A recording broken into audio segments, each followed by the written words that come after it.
우리가 아직 죄인 되었을 때에 그리스도께서 우리를 위하여 죽으심으로 하나님께서 우리에 대한 자기의 사랑을 확증하셨느니라. 아멘. 오늘도 주님의 십자가 이 귀한 예배의 자리로 우리를 불러주신 하나님, 그 은혜에 감사드립니다. 주님의 은혜와 사랑을 의지하여 오늘도 하나님의 은혜의 보좌 앞에 나아가기 원합니다. 우리의 마음을 주님께 온전히 드려 예배하는 시간 되게 하여 주시고, 이곳에 모인 우리 모두에게 하나님의 은혜와 긍휼을 베풀어 주시옵소서. 감사드리며 존귀하신 예수 그리스도의 이름으로 기도드립니다. 아멘.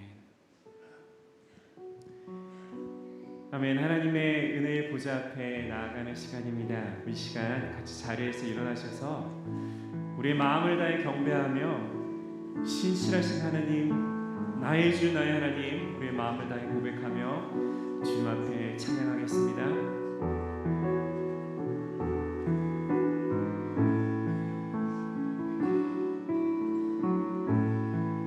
주님 보좌 앞에, 주님 보좌 앞에 나아가 참된 안식과 기쁨 나누리에 경배하며 주의 얼굴 구할 때 신실하신 주님 찬양. 다시 한번 주님 보좌 앞에 나가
신앙 주님 앞에 고백하겠습니다.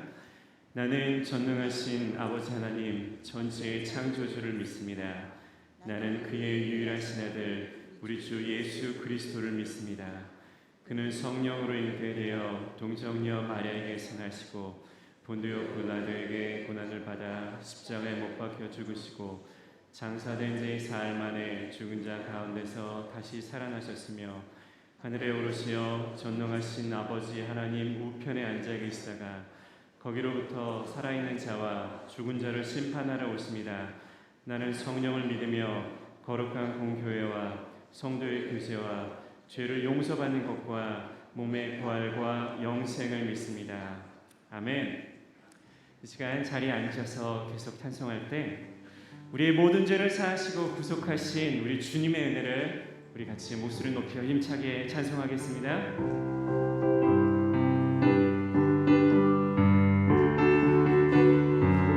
우리를 죄에서 금하시어 주 예수 십자가를 지셨으니 기쁘게 부르세 할렐루야 나 구원하네. 찬송하세 찬송하세 주님 날 구하시네. 찬송하세 찬송하세 주가 구원하셨네.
지존하신 주님 이름 앞에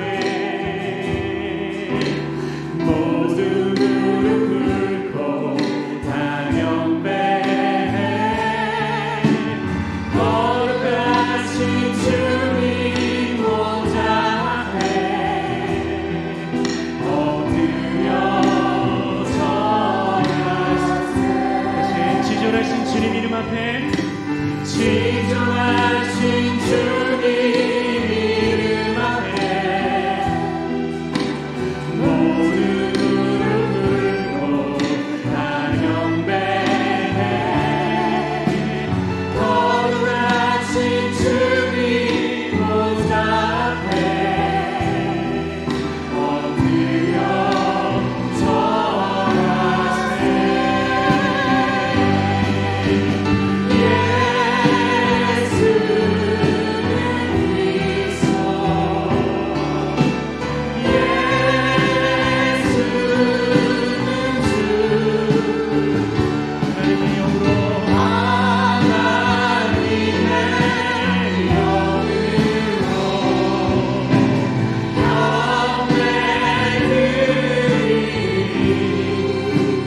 지존하신 주님 이름 앞에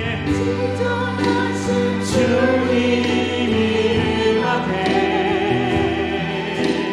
모두 무릎 꿇고 다 경배해. 거룩하신 주님 보좌 앞에 엎드려 절하세.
이 시간 김은주 권사님 기도 인도해 주시겠습니다.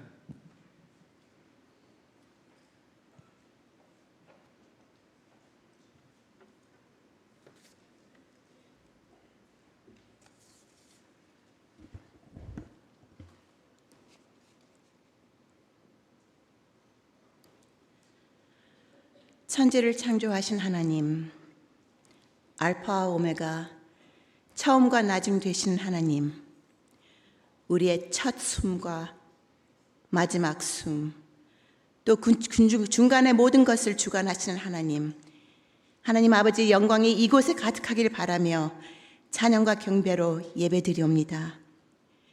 우리의 예배 안에 함께 하시고 기뻐하시길 기원합니다.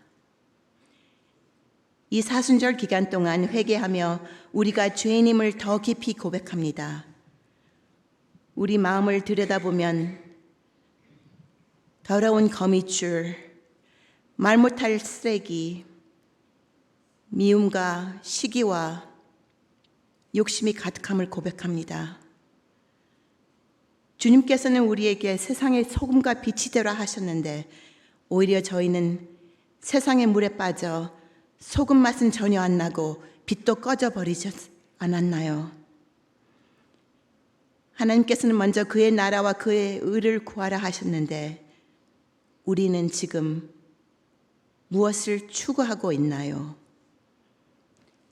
하나님은 사랑이시고 우리에게 하나님 사랑과 이웃 사랑을 원하시는데 우리는 오히려 세상을 더 사랑, 나와 내 가족만 사랑하고 있지는 않나요? 모든 것이 하나님의 은혜와 주님의 것이라 말하고 기도하면서 우리는 얼마나 주님의 교회와 사역을 위해 돌려드렸나요? 주님의 모든 것, 주님이 우리에게 모든 것 다 버리고 나를 따르라 하실 때 우리는 따라갈 믿음이 조금이라도 있나요? 옥합을 깨뜨려 향유로 주님의 발을 씻은 여인보다 더 못한 저희들을 용서하여 주시옵소서. 주님의 보혈로 다시 저희들을 씻어 주시옵소서. 주님께서 가라 하면 가고 멈추라 하면 멈추고 하라 하면 하며 버리라 하면 버릴 수 있는 어린아이와 같은 믿음, 미랄 만큼이라도 진심된 믿음 갖게 하여 주시옵소서. 말씀과 기도와 묵상 안에서 주님의 목소리를 듣게 하여 주시옵소서. 성령님의 힘으로 우리가 사랑의 주님 성품을 닮아가며 주님의 눈으로 또 주님의 마음으로 하나님과 이웃을 더욱 사랑하게 하옵소서. 어둠이 있는 곳에 빛을, 절망이 있는 곳에 희망을, 미움이 있는 곳에 사랑을, 슬픔이 있는 곳에 기쁨을 심어줄 수 있는 하나님의 도구로 써주시기를 간절히 기도합니다. 하나님의 사랑과 빛을 반사할 수 있는 거울이 되게 하여 주시옵소서. 이 사순절 기간 동안 아버지 말씀에 순종하며 우리 죄 때문에 우리 대신 갈보리 십자가에 달리신 예수님을 또 묵상합니다. 오늘 성찬식을 통하여 다시 한번 깊은 회개와 감사와 결단의 시간 되게 하옵소서. 우리 성도들을 위해 기도합니다. 마음이 아픈 자, 육신이 상한 자, 심리가 연약한 자 모두 하나님께서 치유하여 주시길 간절히 기도합니다.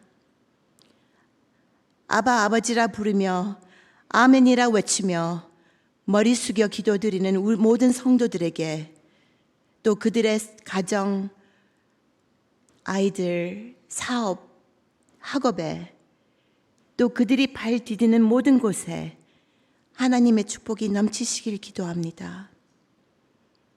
오늘의 말씀을 전하실 문성호 목사님과 항상 함께 하시고 믿음과 지혜로 우리 양떼와 교회를 하나님의 뜻 따라 인도하게 하여 주시옵소서.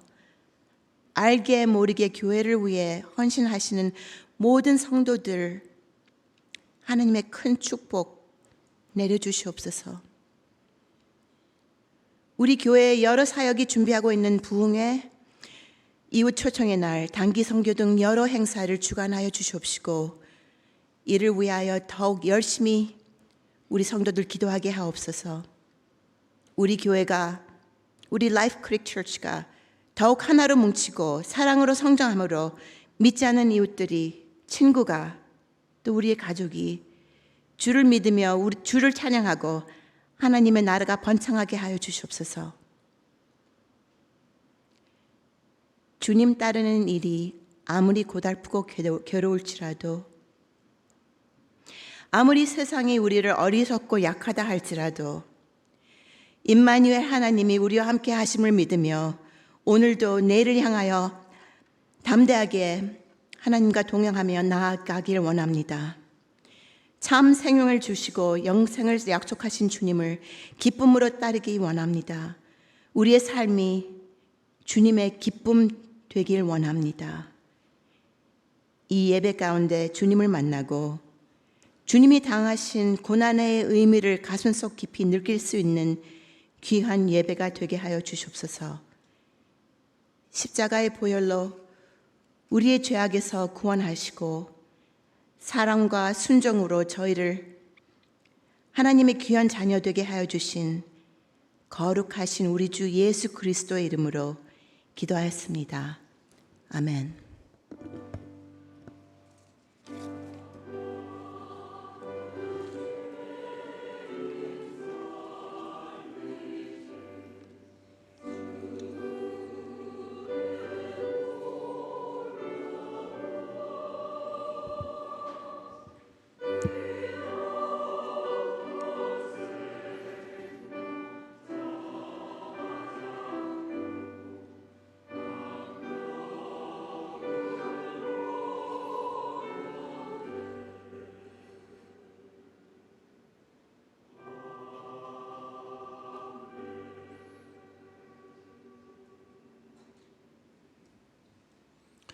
아멘.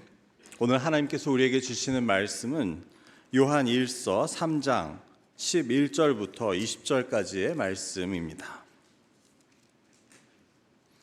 요한 1서 3장 11절부터 20절까지의 말씀을 제가 봉독하겠습니다.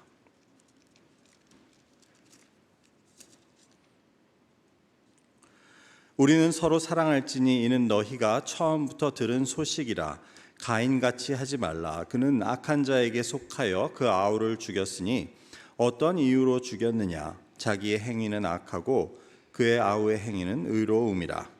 형제들아, 세상이 너희를 미워하여도 이상히 여기지 말라. 우리는 형제를 사랑함으로 사망에서 옮겨 생명으로 들어간 줄을 알거니와 사랑하지 아니하는 자는 사망에 머물러 있느니라. 그 형제를 미워하는 자마다 살인하는 자니 살인하는 자마다 영생이 그 속에 거하지 아니하는 것을 너희가 아는 바라. 그가 우리를 위하여 목숨을 버리셨으니 우리가 이로써 사랑을 알고 우리도 형제들을 위하여 목숨을 버리는 것이 마땅하니라. 누가 이 세상의 재물을 가지고 형제의 궁핍함을 보고도 도와줄 마음을 닫으면 하나님의 사랑이 어찌 그 속에 거하겠느냐. 자녀들아, 우리가 말과 혀로만 사랑하지 말고 행함과 진실함으로 하자. 이로써 우리가 진리에 속한 줄을 알고 또 우리 마음을 주 앞에서 굳세게 하리니 이는 우리 마음이 혹 우리를 책망할 일이 있어도 하나님은 우리 마음보다 크시고 모든 것을 아시기 때문이라. 아멘. 이 시간 성가대가 나오셔서 하나님 앞에 찬양 올려드리시겠습니다.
성가대의 귀하고 은혜로운 찬양에 감사를 드립니다. 이 사순절 기간 주님의 십자가를 그 은혜를 깊이 묵상하시는 여러분들께 우리 성가대가 찬양한 것 같이 최후 승리까지 그 십자가 사랑하고 붙들겠다는 그런 다짐이 있으시기를 주님의 이름으로 간절히 축원합니다.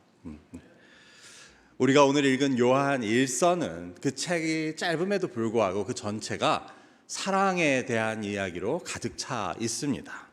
그래서 우리가 잘 아는 그 유명한 구절, 하나님은 사랑이시다라는 것도 바로 이 요한 1서 4장 8절에서 보게 되는 말씀입니다. 이처럼 요한은 하나님의 사랑, 그리고 그 하나님을 믿는 우리 그리스도인들의 사랑에 대해서 말씀을 전하고 있는데, 오늘 우리가 읽은 본문도 그러한 맥락 가운데 위치하고 있습니다.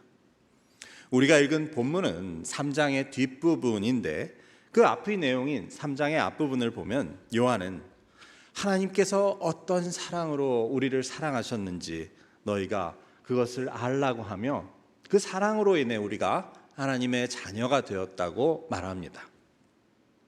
그래서 그런 사랑을 받은 우리는 죄를 짓지 말고 스스로 깨끗하게 해야 한다는 것이 바로 3장 앞부분의 이야기였습니다.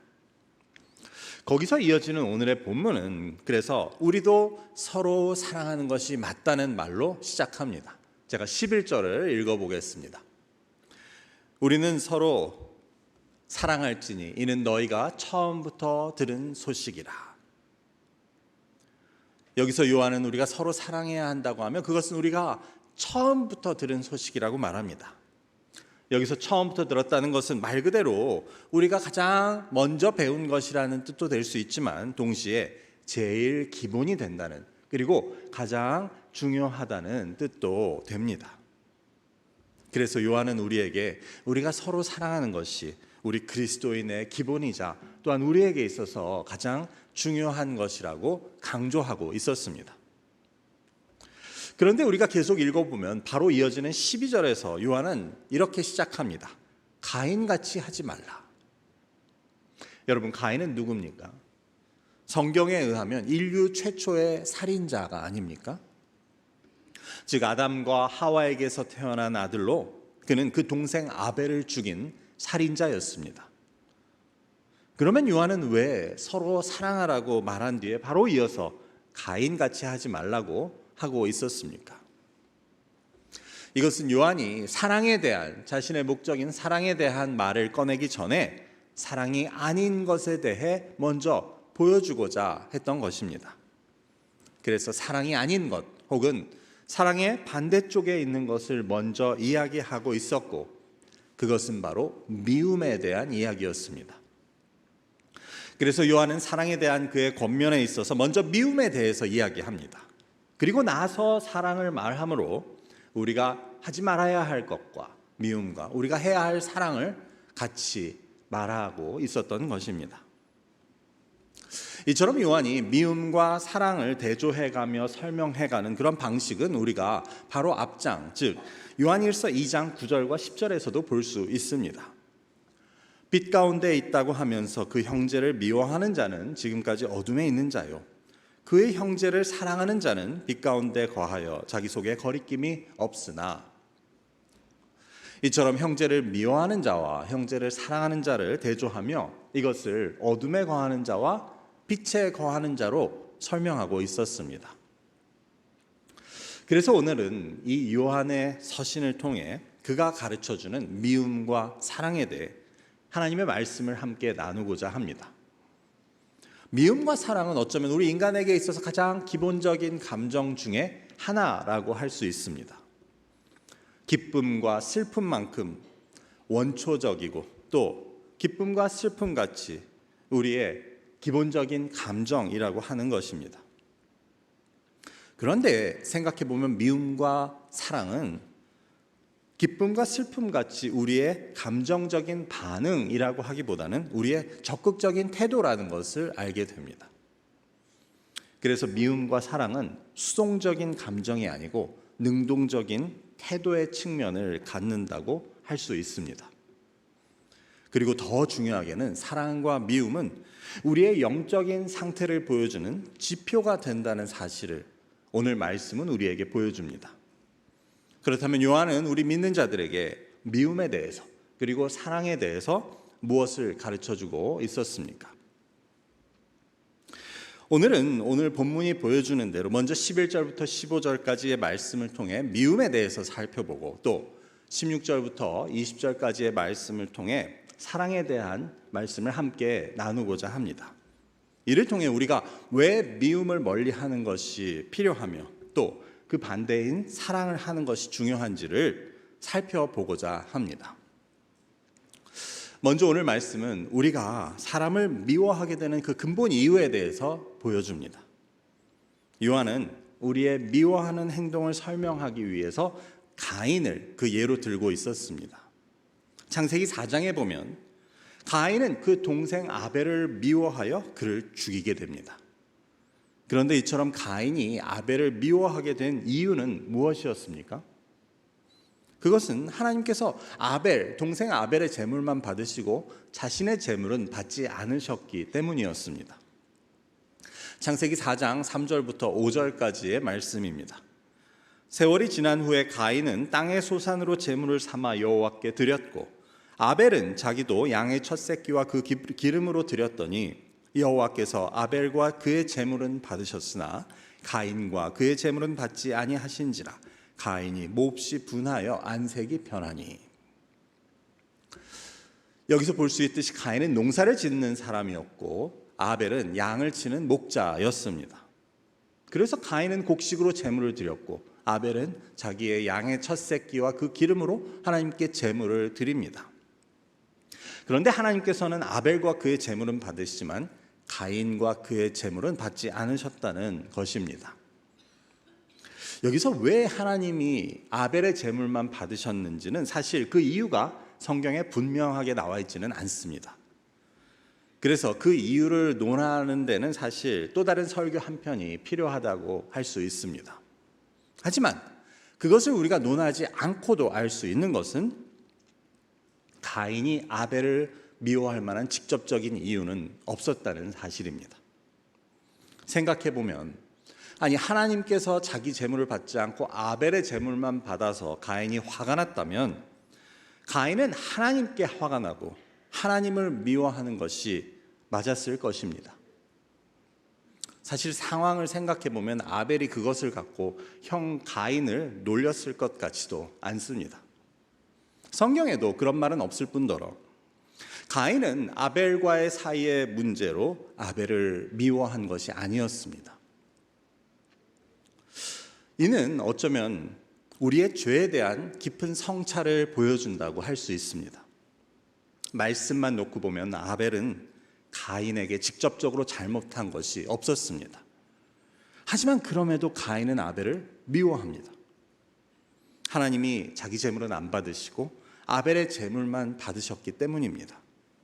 그래서 그는 아벨을 미워하고 그를 죽이게까지 이르게 됩니다. 어찌 보면 이해가 되지 않지만 이는 앞서 말씀드렸듯이 우리의 본성과 관련된다고 할 수 있습니다. 즉 우리 모두에게는 사실 이러한 본성이 있다고 할 수 있습니다.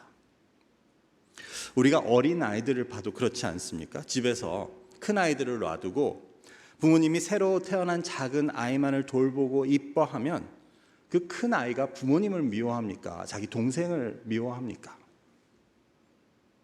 자기 동생이 미워서 부모님이 안 볼 때 몰래 꼬집거나 얼굴을 핥혀놓지 않습니까? 참 희한하죠. 보통 때는 자기 동생을 이뻐하면서도 그리고 그 동생은 자기한테 잘못한 게 하나도 없는데 큰 아이는 말도 할 줄 모르는 그 동생을 미워하게 된다는 것입니다. 이것을 볼 때 우리가 미움에 대해서 두 번째로 알게 되는 것은 미움은 정당한 감정이라고 할 수 없다는 사실입니다. 우리는 우리에게 생기는 미움이라는 감정을 기쁨이나 슬픔같이 그냥 자연스러운 것으로 여겨서는 안 됩니다. 왜냐하면 앞에서도 미움은 수동적인 감정이 아니고 그런 느낌이 아니고 능동적인 태도라고 말씀드렸듯이 미움은 어떤 식으로든 자신의 행동으로 이어지게 되기 때문입니다. 즉 사람이 누구를 미워하면 그 미움은 그 대상에게 해를 가하는 행동으로 이어지게 됩니다. 그것이 때로는 어린아이가 꼬집고 핥히는 것 같은 직접 해를 가하는 행동으로 나타날 수도 있고, 소극적으로는 뒤에서 모함을 하거나 혹은 험담을 하는 행동으로 이어지기도 합니다. 미움이 가장 극단적인 행동으로 이어질 때에는 가인과 같이 살인으로 나타나기도 하고, 또 반대로 가장 소극적으로는 그 미워하는 상대방이 잘못되기를 비는 그런 마음으로 나타날 수도 있습니다. 하지만 그중 어떤 것이라고 해도, 즉 살인은 물론이지만 상대방이 잘못되기를 비는 마음이라고 해도 이는 결코 정당한 감정이라고 할 수 없습니다. 왜냐하면 미움은 지금 보았듯이 죄의 행동으로 이어지게 되기 때문입니다. 그래서 우리는 우리 마음에 생기는 그 미움을 결코 자연스러운 감정으로 여겨서는 안 됩니다. 이는 정당한 감정이 아님을 알고 우리는 이를 거부하는 태도가 필요합니다. 마치 우리가 죄의 욕구가 생겼을 때 그것을 거부하듯 미움이 생기는 것을 거부하는 것이 필요합니다. 그래서 오늘 본문 15절에서 요한은 이렇게 강조합니다. 그 형제를 미워하는 자마다 살인하는 자니 살인하는 자마다 영생이 그 속에 거하지 아니하는 것을 너희가 아는 바라. 즉 형제를 미워하는 것은 살인하는 것과 같다고 말합니다. 이는 요한이 바로 앞에서 든 그 가인의 이야기가 보여주고 있었습니다. 가인이 아벨을 미워했던 것은, 그 미움이라는 것은 살인으로 이어졌고, 이를 통해 우리는 우리가 갖게 되는 미움이라는 것이 정당한 감정이 아니라는 것을 알게 되는 것입니다. 이는 지금 요한이 말하고 있는 이 살인하는 자라는 것은 예수님이 가르치심에서 인용한 말이라고 할 수 있습니다. 예수님께서는 너희가 살인하지 말라는 말을 들었지만 누구든지 형제에게 화를 내거나 형제를 욕하는 자들은 살인한 것과 다름이 없다고 말씀하셨던 것입니다. 그래서 요한은 이를 바탕으로 형제를 미워하는 자마다 살인하는 자라고 하며, 미움이라는 것이 결코 정당한 감정이 아니고 우리가 멀리하고 거부해야 하는 것임을 가르쳐주고 있었던 것입니다. 이처럼 오늘 말씀이 미움이라는 것이 정당한 감정이 아니며 이는 죄로 이어지게 되는 악이라는 것을 보여준다고 했을 때, 이를 바탕으로 요한은 미워하는 것은 악인들의 행동이라는 결론을 내리고 있었습니다. 오늘 12절의 말씀을 제가 읽어보겠습니다. 가인같이 하지 말라. 그는 악한 자에게 속하여 그 아우를 죽였으니 어떤 이유로 죽였느냐? 자기의 행위는 악하고 그의 아우의 행위는 의로움이라. 요한은 일단 가인이 아벨을 미워하고 죽이게 된 것이 그가 악한 자에게 속하였기 때문이라고 말합니다. 이것은 우리가 읽지 않은 3장 앞부분과 관련이 되는데, 3장의 앞부분에서 나오는 말, 즉 마귀에게 속하였다는 것을 뜻하는 말이었습니다. 그래서 요한은 가인이 미움을 갖고 그것이 살인으로 이어지게 된 것이 그가 악하다는 것을 보여주고 있다고 말합니다. 그리고 다시 한번 가인이 아우를 죽인 이유는 자기의 행위는 악하고 그의 아우의 행위는 의로웠기 때문이라고 말합니다. 우리가 여기서 보게 되는 것은 요한은 이 미움이라는 것은 악인이 의인에 대해서 갖게 되는 감정 혹은 태도라고 설명하려는 것을 보게 됩니다. 다시 말해 가인이 아벨을 미워한 것은 가인은 악했고 아벨은 의로웠기 때문이라는 말입니다. 그래서 가인은 다른 이유가 아니라 아벨이 의롭다는 이유로 그를 미워했다고 말하고 있습니다. 요한의 이런 말은 바로 이어지는 13절에서 다시 확인됩니다. 형제들아, 세상이 너희를 미워하여도 이상히 여기지 말라. 요한은 악한 가인이 의로운 아벨을 미워하여 죽인 것을 이야기하다가 갑자기 세상이 너희를 미워해도 이상히 여기지 말라고 합니다. 이는 무슨 뜻입니까? 이는 바로 앞서 그가 설명한 것에 대한 부연 설명이었습니다. 그는 악한 가인이 단지 아벨이 의롭다는 이유로 그를 미워한 것 같이 이 세상 역시 단지 너희가 의롭다는 이유로, 너희가 하나님의 자녀라는 이유로 너희를 미워할 것이라고 말하고 있었던 것입니다. 여기서 그것을 이상하게 여기지 말라고 한 것은 따져보면 이상한 노릇일 수밖에 없다는 뜻이었습니다. 즉 세상이 그들을 미워할 만한 이유가 딱히 없으면서도 미워하니 이상한 노릇입니다. 믿는 자들 입장에서는, 우리 입장에서는 아니 우리가 하나님을 믿으면서 이 세상에 해를 끼친 것도 없는데 왜 우리를 미워해? 라고 이상하게 생각할 수 있다는 것입니다. 하지만 그것을 이상하게 생각하지 말라고, 악한 세상이 의로운 너희를 미워하는 것은 이상한 일이 아니라고 요한은 말합니다. 왜냐하면 세상이 너희를 미워하는 것은 너희가 잘못해서가 아니고, 너희가 세상에 해를 끼쳐서도 아니고, 너희가 의롭기 때문에 미워하는 것이라고 말합니다. 그러니 우리가 잘못해서가 아니고 우리가 의로우면 의로울수록 세상은 우리를 더 미워하게 되는 것입니다. 악인은 의인을 다른 이유가 아닌 그들이 의롭다는 이유로 미워하게 된다는 것을 말하고 있었습니다. 이렇게 볼 때 창세기 4장이 보여주고 있는 그 가인의 살인은 이러한 우리의 본성, 우리의 악함을 보여주고 있었습니다. 악인이 의인을 의롭다는 이유로 미워하고 해치게 되는 모습, 이런 인간의 악한 모습을 가인의 이야기는 보여주고 있었습니다. 소크라테스와 그의 제자였던 알키비아데스 사이의 일화는 이러한 예를 보여준다고 할 수 있습니다. 알키비아데스는 아테네의 정치인이면서 연설가 그리고 군대의 장군이었습니다. 그는 머리가 좋고 능력이 뛰어났지만 변덕스럽고 오만했던 자라고 합니다. 그는 소크라테스의 제자로 소크라테스로부터 수사학과 다른 학문들을 배운 자였습니다. 그런데 그는 소크라테스를 만날 때마다 이런 말을 했다고 합니다. 소크라테스여, 나는 당신이 밉습니다.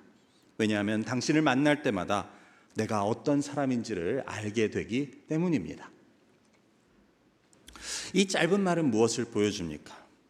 즉 의로움은 악한 자의 마음 속에 미움을, 더 나아가서 적대감을 불러일으킨다는 것을 보여주고 있었습니다.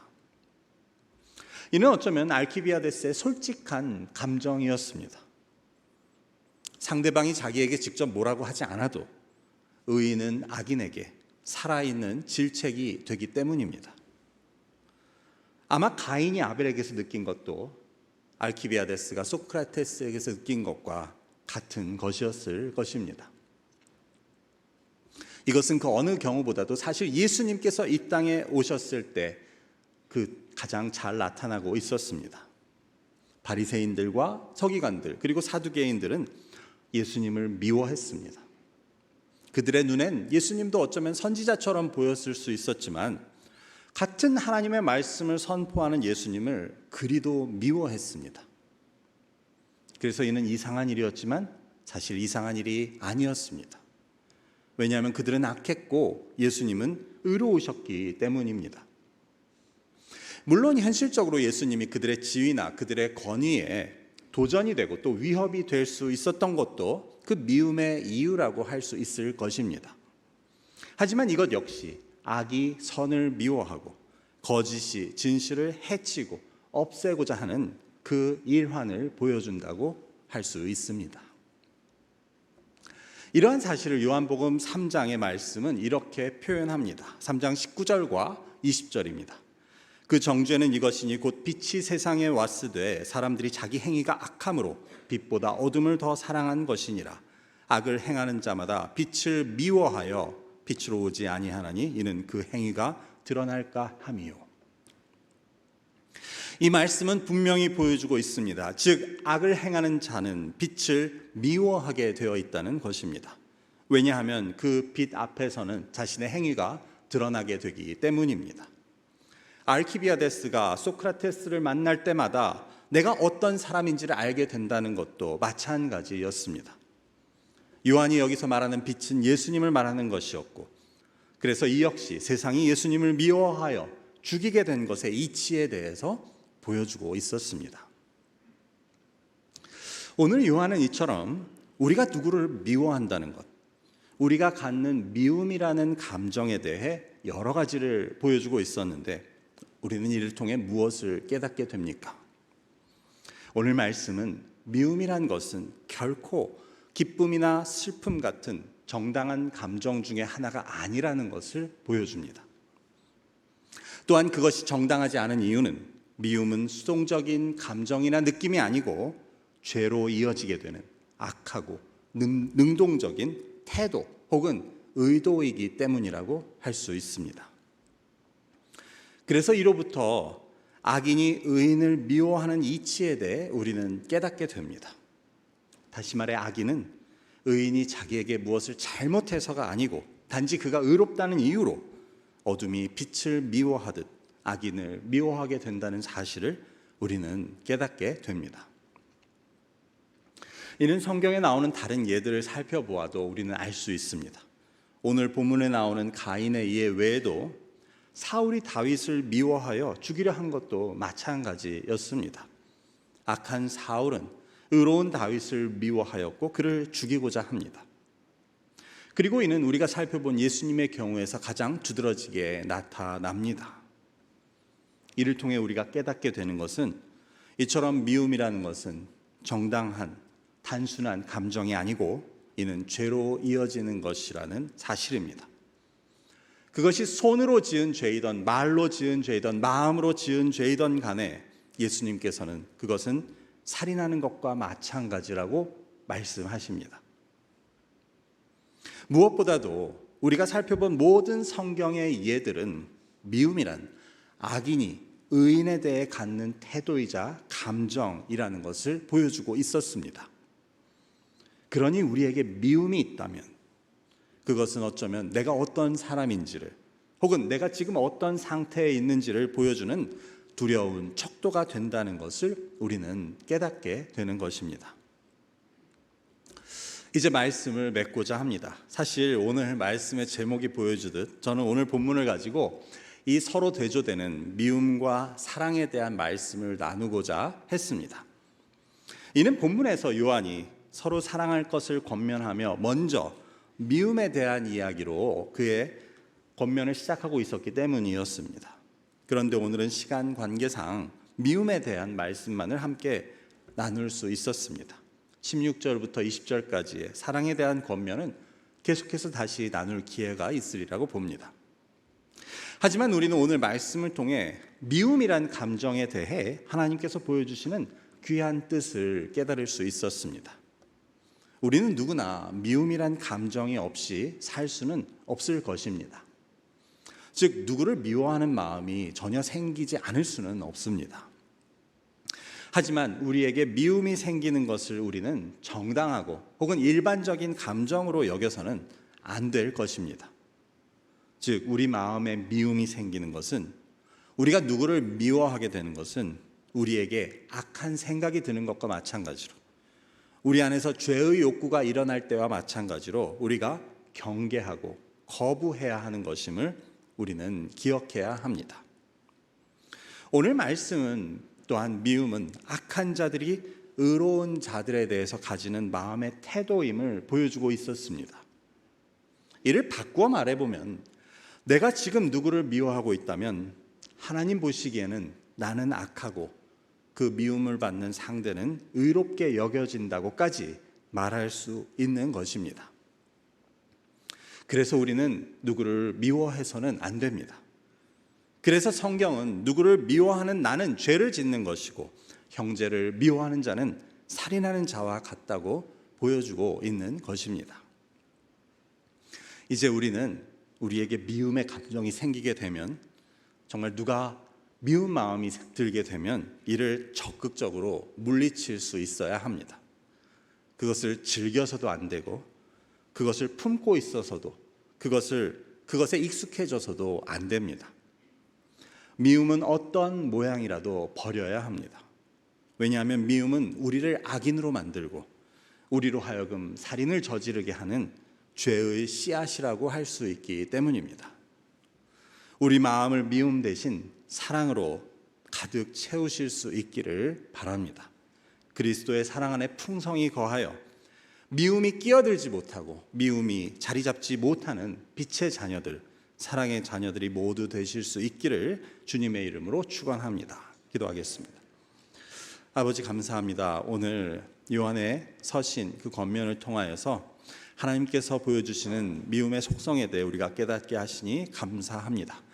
우리가 미움을 자연스러운 감정으로 여기지 않게 하시고 그것이 얼마나 무서운 죄의 씨앗인지 깨달아 미워하는 자마다 살인하는 자라는 예수님의 말씀을 우리가 겸손히 또한 엄고히 받아들여서 우리 자신의 미움이 뿌리 내리지 못하게 하며 오직 주의 사랑으로 풍성히 거할 수 있는 빛의 자녀 또한 사랑의 자녀들이 될 수 있도록 주님께서 인도하여 주시옵소서. 감사함이 예수 그리스도의 이름으로 기도드립니다. 아멘. 이 시간은 우리 성찬식을 함께 거행하도록 하겠습니다. 장로님들께서는 나와서 준비해 주시기 바랍니다. 주님의 살과 피를 함께 나누며 영원한 생명의 대열에서는 우리 믿음의 성도들을 이 거룩한 식탁에 초대합니다. 우리의 죄를 다 하나님 앞에 고백하고 기쁨과 소망으로 이 거룩한 식탁에 참여하시기를 바랍니다. 우리가 이 빵을 먹고 이 잔을 마실 때마다 주님께서는 주님의 죽으심을 그가 오실 때까지 선포하는 것이라고 말씀하셨습니다. 그러니 누구든지 합당치 않게 이 빵과 잔을 먹고 마시는 사람은 주의 몸과 피를 범하는 자라고 하십니다. 그러니 우리는 우리 스스로의 모습을 살펴보고 그 다음에 이 빵과 잔을 마셔야 합니다. 함께 기도하겠습니다. 하나님, 죄와 죽음과 절망 가운데 빠져 있었던 저희들을 구원하시고자 그 독생자 예수 그리스도를 이 땅에 보내주셔서 그 십자가와 고난, 그 죽음을 통해 우리에게 새로운 생명과 또한 복된 삶을 허락하심을 진심으로 감사드립니다. 이 사순절 기간 우리가 주님께서 명하신 대로 성찬을 행하며 주님을 기억하고자 합니다. 성령께서 이 시간 임하셔서 저희로 하여금 구원의 확신과 하나님의 임재를 경험하게 하옵소서.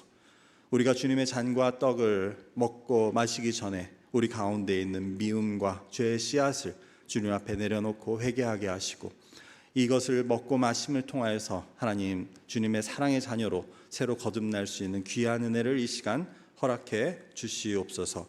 감사하며 예수 그리스도의 이름으로 기도드립니다. 아멘. 성찬은 세례를 받으신 분들만 참여하실 수 있습니다. 장로님들이 계시면 나와서 떡과 잔을 받으신 후에 먼저 드시지 마시고 모두 다 받으시고 우리 함께 예수님의 몸과 피를 나누도록 하겠습니다.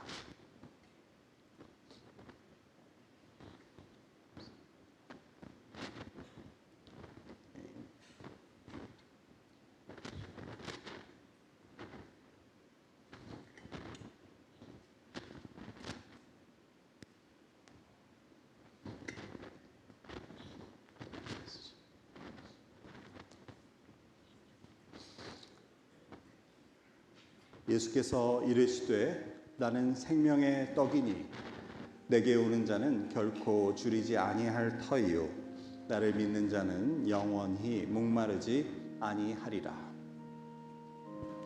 진실로 진실로 너희에게 이르노니 믿는 자는 영생을 가졌나니 내가 곧 생명의 떡이라. 너희 조상들은 광야에서 만나를 먹었어도 죽었거니와 이는 하늘로서 내려오는 떡이니 사람으로 하여금 먹고 죽지 않게 하는 것이니라. 나는 하늘로서 내려온 산떡이니 사람이 이 떡을 먹으면 영생하리라. 내가 줄 떡은 곧 세상의 생명을 위한 나의 살이니라. 너희는 누룩 없는 자인데 새 덩어리가 되기 위하여 묵은 누룩을 내버리라. 우리의 유월절 양 곧 그리스도께서 희생되셨느니라. 이러므로 우리가 명절을 지키되 묵은 누룩으로도 말고 누룩 없이 오직 순전함과 진실의 떡으로 하자. 우리가 떼는 떡은 그리스도의 몸에 참여함이 아니냐. 떡은 하나요 많은 우리가 하나이니 이는 우리가 한 떡에 참여함이라. 예수께서 이르시되 내가 진실로 진실로 너희에게 이르노니 인자의 살을 먹지 아니하고 인자의 피를 마시지 아니하면 너희 속에 생명이 없느니라. 내 살을 먹고 내 피를 마시는 자는 영생을 가졌고 마지막 날에 내가 그를 다시 살리리니 내 살은 참된 양식이요 내 피는 참된 음료로다. 내 살을 먹고 내 피를 마시는 자는 내 안에 거하고 나도 그의 안에 거하나니 살아계신 아버지께서 나를 보내심에 내가 아버지로 말미암아 사는 것 같이 나를 먹는 그 사람도 나로 말미암아 살리라. 그가 빛 가운데 계신 것 같이 우리도 빛 가운데 행하면 우리가 서로 사귐이 있고 그 아들 예수의 피가 우리를 모든 죄에서 깨끗하게 하실 것이요.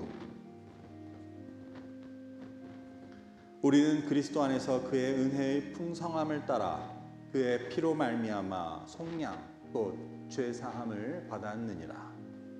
이는 그가 모든 지혜와 총명을 우리에게 넘치게 하사 그 뜻의 비밀을 우리에게 알리신 것이요 그의 기뻐하심을 따라 그리스도 안에서 때가 찬 경륜을 위하여 예정하신 것이니 하늘에 있는 것이나 땅에 있는 것이 다 그리스도 안에서 통일되게 하려 하심이니라. 아멘. 아직 잔과 떡을 받지 못하신 분들이 계시면 손을 들어 표해 주시기 바랍니다.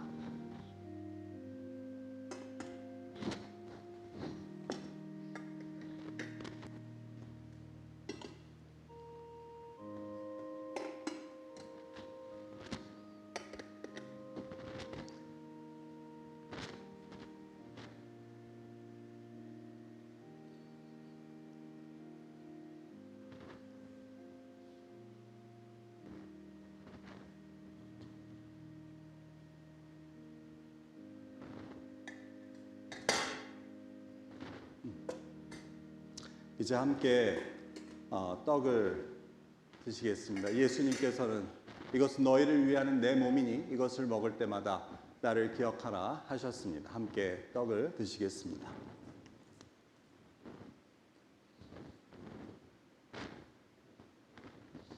식후에 잔을 드시사 이것은 너희를 위하여 흘리는 내 피니 많은 사람의 죄사함을 위하여 흘리는 내 새 언약의 피라 말씀하셨습니다. 함께 주님의 잔을 드시겠습니다.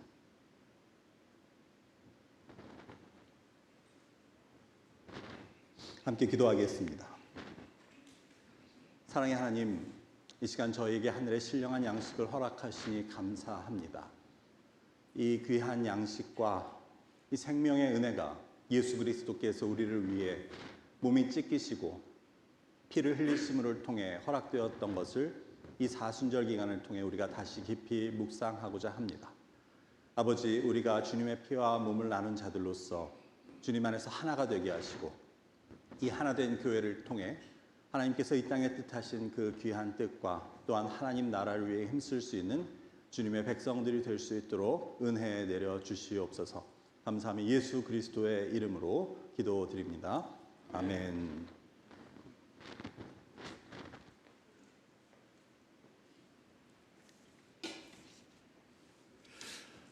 이 시간은 함께 봉헌하실 때 오늘은 특별히 청년부에서 나와서 하나님께 봉헌 찬양을 올려드리시겠습니다.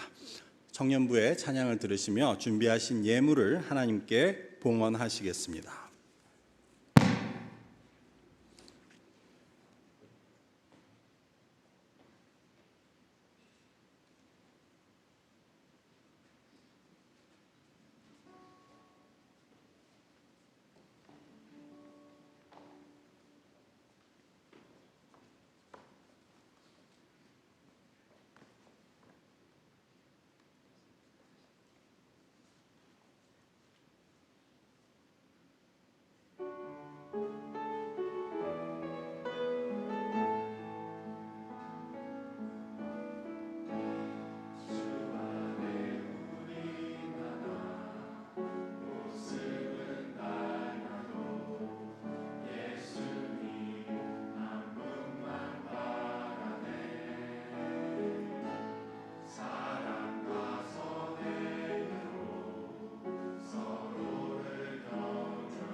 기도하겠습니다.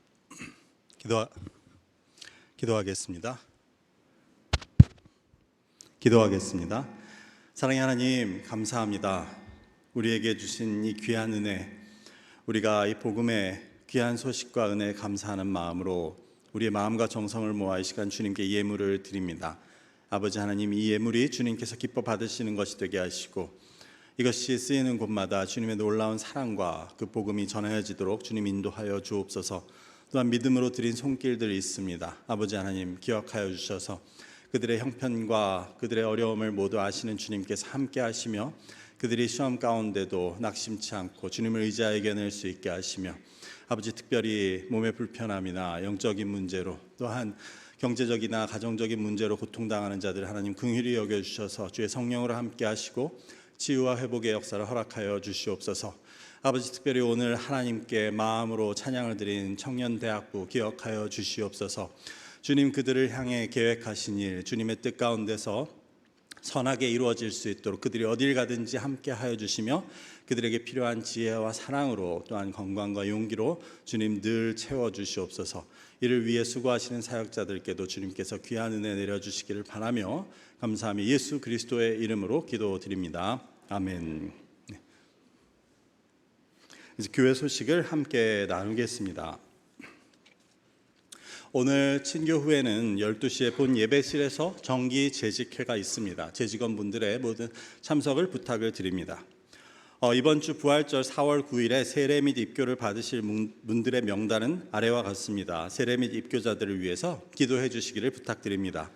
세례는 김종문, 박은하, 박지우 성도님들께서 받으시게 되고 입교는 이민성, 정준용, 이동윤 학생들이 이제 받게 됩니다. 성경 공부 수료자 명단입니다. 지난 21주에 걸쳐 성경 공부를 수료하신 분들의 명단은 아래와 같습니다. 우리 대표자들 한 분씩 나오시면 제가 수료증을 전달하도록 하고 나머지 분들은 예배 끝나고 받아가시면 되겠습니다. 기초 성경 공부를 수료하신 분들은 김민규, 마은주, 박경수, 윤미정 네 분이십니다. 김민규 형제님 나오시면 감사하겠고 고급 성경 수료자 김소영, 정시욱 집사님이십니다. 김소영 집사님 앞으로 나와주시기 바랍니다.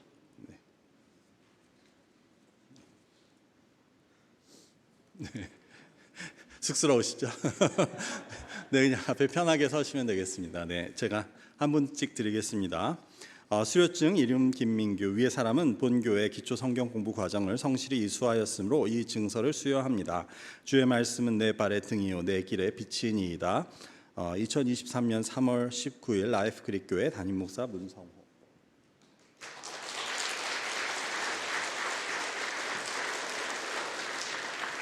수료증 김소영, 위의 사람은 본교회 고급 성경 공부 과정을 성실히 이수하였으므로 이 증서를 수여합니다.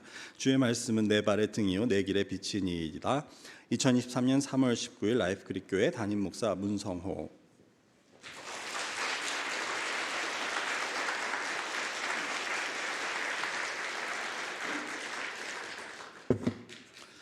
감사합니다.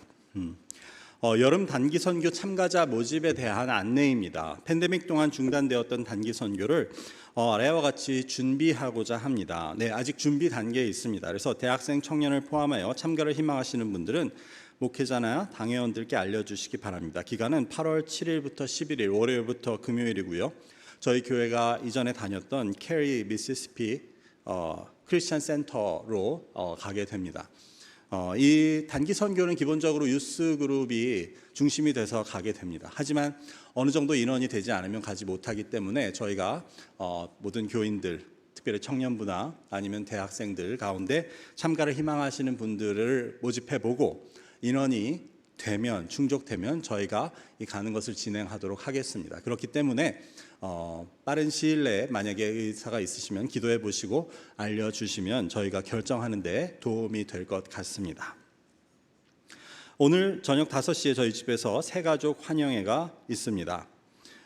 대학생 라이드에 대한 안내입니다. 우리가 지금 보셨지만 우리 대학생 청년부들이 우리 매주 금요일마다 이한주 전사님 댁에서 모여서 같이 성경 공부를 하고 또 신교를 하고 있습니다. 그래서 사실 이를 통해서 우리 청년부가 많이 성장을 하였고 또 한국에서는 교회를 다니지 않았던 학생들도 여기 나와서 하나님을 알게 되고 또 그래서 우리 박지우 학생 같은 경우는 이제 세례를 받게 되는 그런 귀한 열매로 또 맺혀지게 됩니다. 그래서 여러분들께서 귀한 마음을 가지시고 지금 라이드가 없어서요. 지금 2부 예배 오은영 사모님께서 찬양팀 연습도 못 하시고 아이들 라이드를 해주고 계시는 상황입니다. 그렇기 때문에 2부 예배에 참석하시는 분들, 댁에서 바로 오시는 분들은 가능하시면 대학 학생들을 픽업해서 오셔 주실 수 있으면 감사하겠습니다.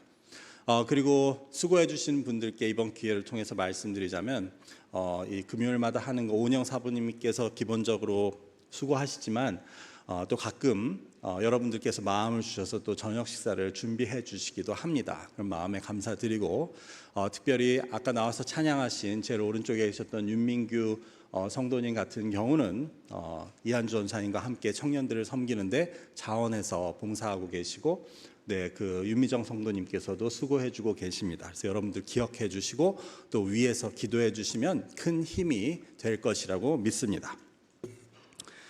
교우 동정입니다. 우리 윤병철 김춘자 집사님의 소녀가 지난주에 이 땅에 태어났습니다. 그래서 로슬리 유나 스트롱이고요. 그 어머니는 진희 씨가 됩니다. 그래서 축하드리고 우리 산모와 아이가 건강할 수 있도록 사실 예정보다 한 달 정도 일찍 나와서 지금 이제 몸무게를 채우기 위해 아직 아이는 병원에 있습니다. 그러니 건강하게 또 회복해서 퇴원할 수 있도록 산모와 아기를 위해서 계속해서 기도해 주시면 감사하고 또 우리 두 분 집사님께 축하의 말씀을 전해 주셔도 좋겠습니다.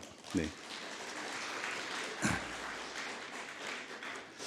주보에 기록되어 있지만 않지만 안타까운 소식은 아까 찬양했던 우리 청년 중에 정원호 형제 한 1년 전 작년 1월에 대학 졸업하고 이곳에서 직장을 얻어서 와서 우리 함께 조인하고 또 우리 청년이면서 대학생들 또 라이드도 해주고 참 귀한 형제였는데 이번에 아틀란타에 새롭게 직장을 얻게 되어 오늘이 마지막 주라고 합니다. 그래서 너무 아쉽지만 우리 그 가는 길을 축복해 주기를 바라고 또 아틀란타에 가서도 또 좋은 교회를 만나서 믿음의 여정을 잘 갈 수 있도록 기도해 주시길 바라고 이 시간 잠시 나와서 인사 말씀 할까요? 우리 형제님 아끼는 우리 어르신들도 계시니까 네 마이크 네 간단하게.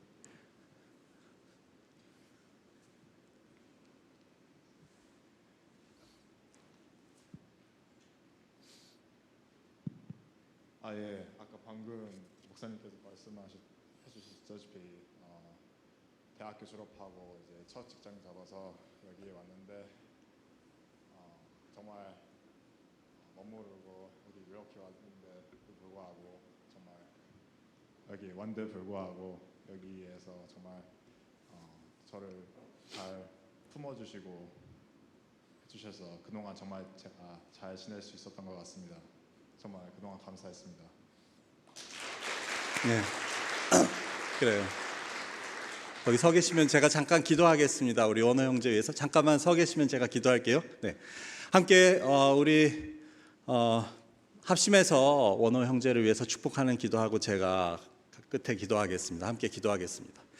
아버지 하나님, 주님 사랑하시는 우리 정원호 형제, 아버지 하나님께 새로운 길을 허락하셔서 이 시간 또 믿음의 길을 떠나게 됩니다. 아버지 그가 가는 길을 알지 못하지만 어디 가든지 하나님께서 함께 계시다는 믿음을 갖게 하시고 아버지 하나님 이를 통하여서 하나님 허락하신 귀한 하나님의 자녀로서 빛된 자녀들로서의 삶을 살게 하시고 어디를 가든지 하나님의 사랑을 증거하고 아버지 하나님 속을 나타낼 수 있는 우리 원호 형제가 될 수 있도록 주님께서 축복하시고 복 내려 주시옵소서.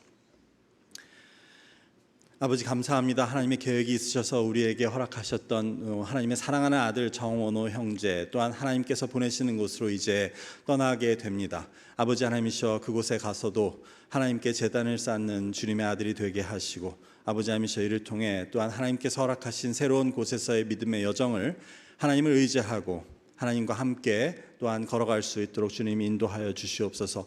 어디로 가든지 빛의 자녀로서의 빛을 드러낼 수 있는 원어가 되게 하시고, 또한 건강으로 지켜주시며 어디를 가든지 좋은 사람들을 만나고, 또한 좋은 교회를 통하여서 믿음의 동역자들과 또한 신앙의 멘토들을 통하여서 그가 정말 하나님의 귀한 자녀로 빛의 일꾼으로 자라나갈 수 있는 은혜를 허락하여 주시옵소서.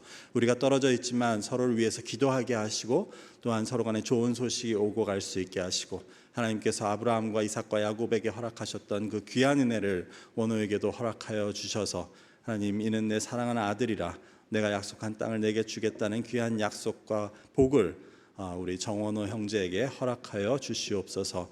감사하며 축복하며 예수 그리스도의 이름으로 기도드립니다. 아멘.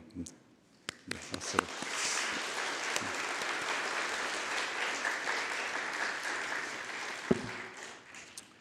네, 역시 주보에 기록되어 있지 않지만 오늘은 재직회 관련으로 칸타타 연습이 없고요. 다음 주 2부 예배 후에는 본당에서 이 자리에서 2부 예배 연습이 있으니 기억해 주시기를 바랍니다.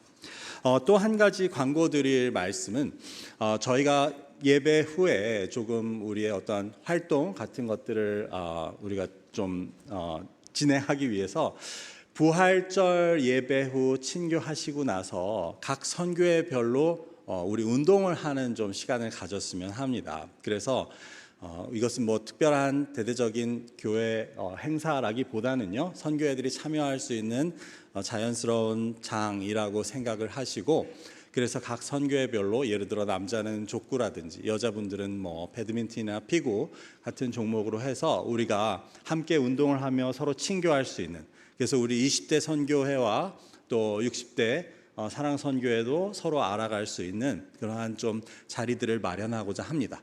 그래서 이것을 열고 우리가 이것이 이제 반응이 좋으면 앞으로는 뭐 2달에 한 번이라도 우리가 같이 이 좋은 하나님께서 허락하신 짐에서 같이 친교할 수 있는 시간을 갖고자 하고, 또한 영광선교회는 영광선교회에서 또한 프로그램을 또 계획해 주셔서 함께 좋은 시간을 갖고자 하니 부활절 오후에 우리 친교 점심 식사 후에 1-2시간 정도 이런 일이 있다는 것을 기억해 주시면 감사하겠습니다. 오늘 점심 식사는 김진철 장로님, 서용성 권사님 가정에서 제공해 주셨습니다. 기도 요청입니다. 특별히 우리 앞두고 있는 부흥 사경회와 또 이웃 초청 잔치의 준비를 위해서 여러분들 기도해 주시기를 부탁드립니다. 그 밖에 질병으로 어려움 가운데 있는 여러 교우들을 위해서 기도해 주시고, 특별히 우리가 사순절 기간을 맞아 이 교회에서 새벽 기도회가 진행되고 있으니 이 기도회 자리에 나오셔서 이러한 기도들에 또 참여할 때 온 교회가 또 하나님 허락하시는 귀한 은혜를 누릴 수 있으리라고 믿습니다. 이게 뭐가 많아서 제가 잊어버린 게 없는지, 빠뜨린 게 없는지 지금 살펴보고 있습니다. 네, 이제 우리 모두 자리에서 일어나셔서 주님 가르치신 기도 찬송으로 들으신 후에 축도로 오늘의 예배를 마치겠습니다.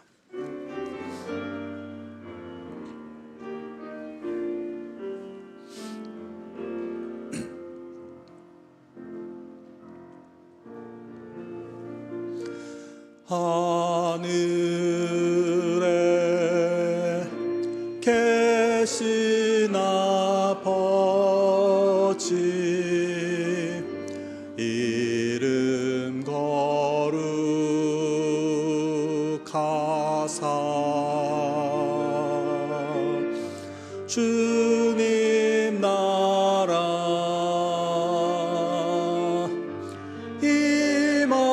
임하시고 뜻이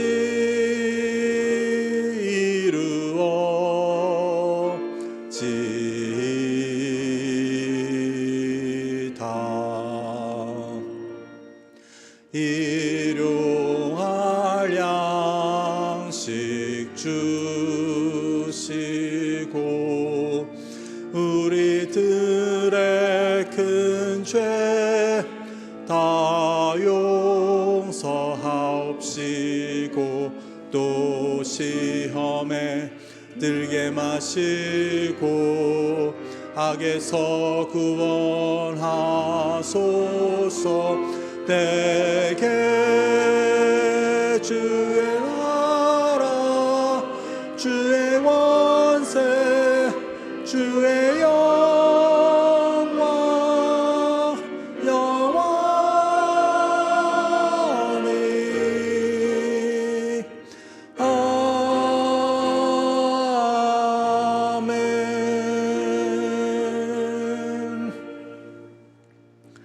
예수 그리스도의 은혜와 아버지 하나님의 크신 사랑과 성령님의 교통하심이 하나님께서 보여주시는 미움의 문제에 대해 깨닫고 내 안에 미움 대신 하나님의 사랑을 가득 채우기를 소망하고 다짐하는 여기 모인 주의 자녀들과 이 교회 위에, 그리고 이제 하나님께서 허락하신 곳에서 새로운 믿음의 여정을 개척하고자 길을 떠나는 하나님의 사람 정원호 형제 위에 지금으로부터 영원히 함께 하시기를 간절히 축원하옵나이다. 아멘.